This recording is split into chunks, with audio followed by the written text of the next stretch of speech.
welcome to the 49ers First and 10 podcast presented by Cisco. I'm your host, Brianna McDonald, joined by 49ers team reporter Lindsay Pilares. In today's episode, we're diving into the start of the NFL free agency signing period and also previewing the 2025 NFL draft. We've got some updates for Niners fans, but Lindsay, what should fans be expecting in this episode? Really, we've got a lot to cover. There's a lot of reports going on social media. And I'm not saying to ignore them, but we are not going to be able to talk about them on this podcast. So just be mindful. We are talking about players that have put pen to paper either with this organization or that have already left this organization and put pen to paper at their new landing spot. So keep that in mind as we go through today. But we are going to talk about free agency departures, free agency additions, and then also compensatory draft picks. So we're going to cover a little bit of everything in this podcast. Yes, bringing you the most official, most urgent news coming out of the start of free agency. But with free agency, players go, players come, players stay. We'll start with the departures.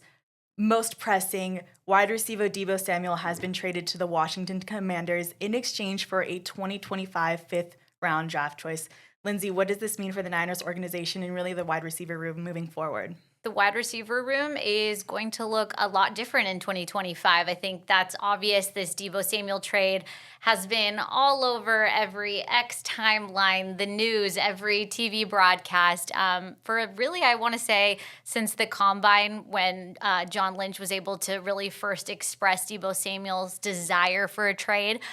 So yeah, obviously a fan favorite gone from the 49ers, and I've seen it all over social media, just everyone's reactions, team reactions to this trade. But I think really it was about Deebo Samuel wanting that fresh start, the team honoring that, and he is going to a landing spot that really is a familiar place. And I say that because he's headed to the Washington Commanders, where former assistant GM Adam Peters is now the current GM there. Also, there is familiarity with quarterback Jaden Daniels. He is a very good friend of Brandon Ayuk, who is on our roster, but they have met through BA. So there definitely is a growing relationship there, it sounds. And I didn't want to move on from Deebo Samuel without talking about his Players Tribune article, which I really enjoyed reading. I think that was largely to give a proper thank you, not just to the people within the organization, but the fan base that, help lift up Deebo Samuel over the last 6 seasons. I loved the shout outs to everyone top to bottom in this organization at the very end of it. And he really described his time here with the Niners like a fairy tale. Did you have a favorite part from that article? No, definitely. I think mostly what stood out from the article is just what he means to really franchise history for the 49ers.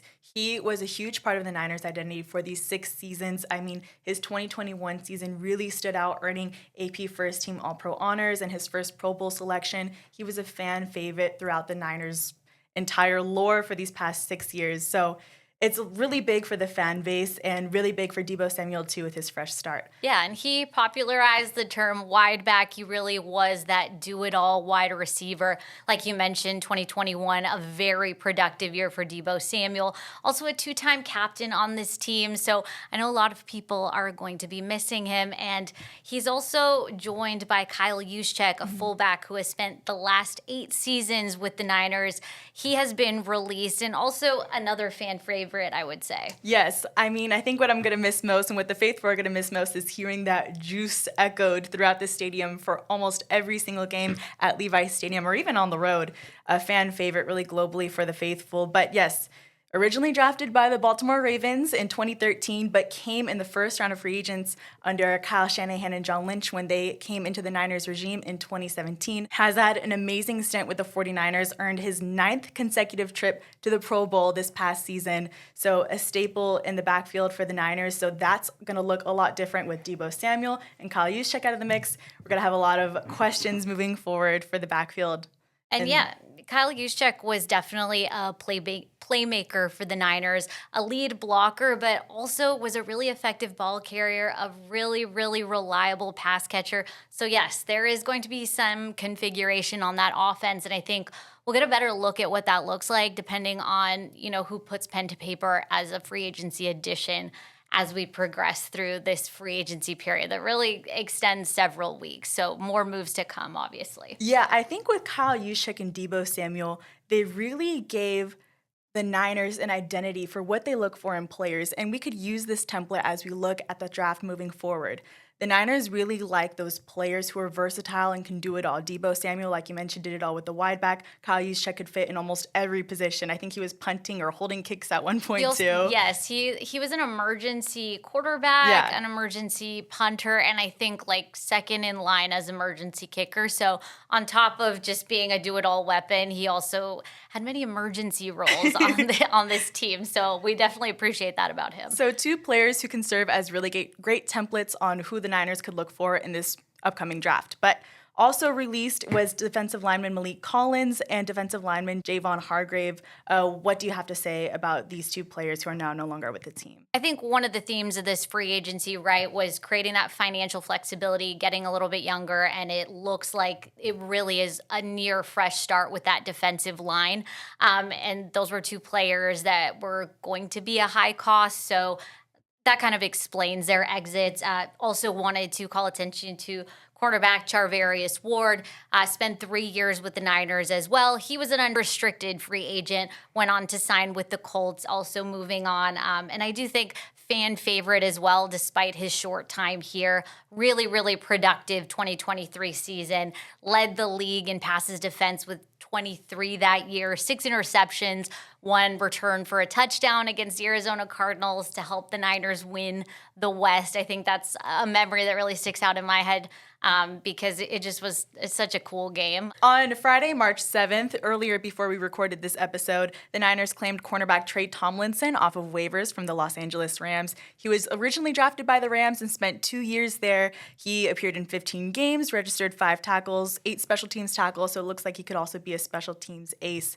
But staying with the Niners is defensive lineman Kevin Givens. He earned a 1-year extension. What do you have to say about Givens and what he brings and continues to bring for the Niners this year? Kevin Givens is someone that has continued to be re-signed to these 1-year deals with the Niners. I think a really important depth piece for a 49ers D-line that is going to be completely revamped in this second term of Robert Saleh. Definitely has history with Robert Saleh, was definitely here during his first tenure. So there's a familiarity, obviously, with both Saleh, Chris Kasarik. Undrafted free agent, has earned his right to be here year after year after year, and has appeared in a lot of important games for the Niners, 9 postseason appearances, and also had a career best year, 3.5 sacks last season. Was injured for that later part of the year, got injured week 13. He tore his pec.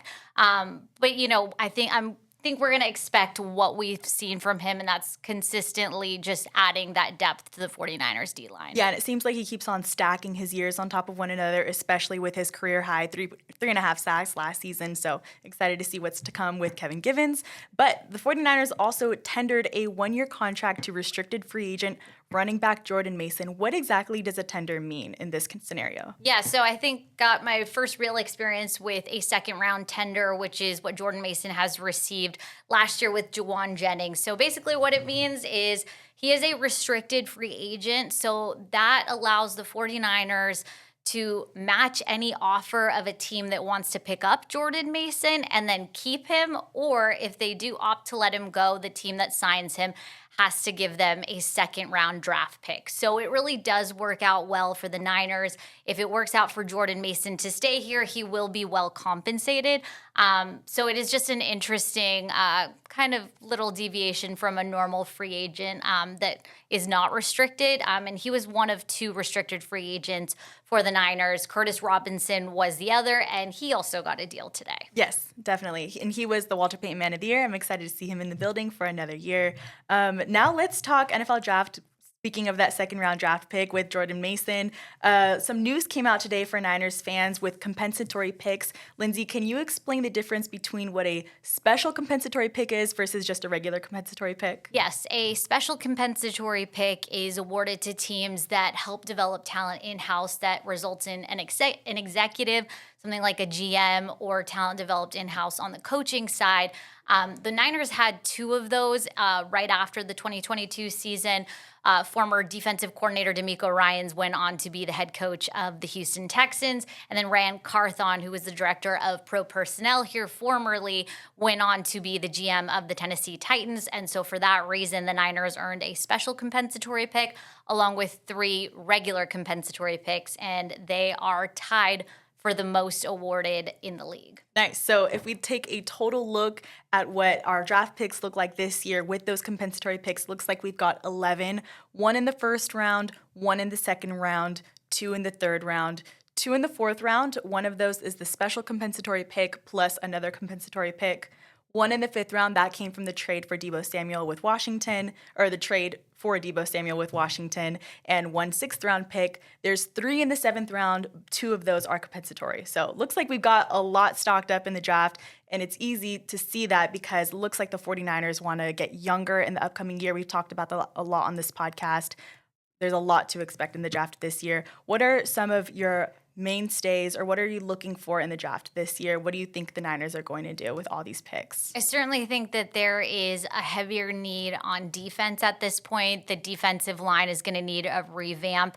And again, it's hard to say right now because, again, all the deals that we're also seeing on social media not finalized. So I would like to see how those materialize in order to get a better idea. But I mean, I think there is a need on the D-line, at the linebacker position, also in the secondary, depending on what Brandon Ayuk's recovery looks like. A wide receiver at some point, I don't think that's something that needs to be addressed with a first-round pick. But again, there are a number of needs for the Niners at this point. And before free agency really takes shape, because we're filming this a couple hours after that 1 o'clock Pacific Standard Time deadline, it's hard to say for sure at this point. Yeah, and for Niners fans, I'm sure it hurts with the first news coming out of free agency, but it could also get you excited for the end of April when the Niners start making picks in the draft, and we could get excited for those younger players who are soon to be rookies on the Niners. So a lot to look out for. Faithfuls, stay buckled in because there's a lot of news to come. So stay tuned for any breaking news from us by subscribing to First and 10 on Spotify, Apple Podcasts, and YouTube. Turn on your post notifications for any Move the Chains breaking news episodes. And Faithful, thanks for tuning in.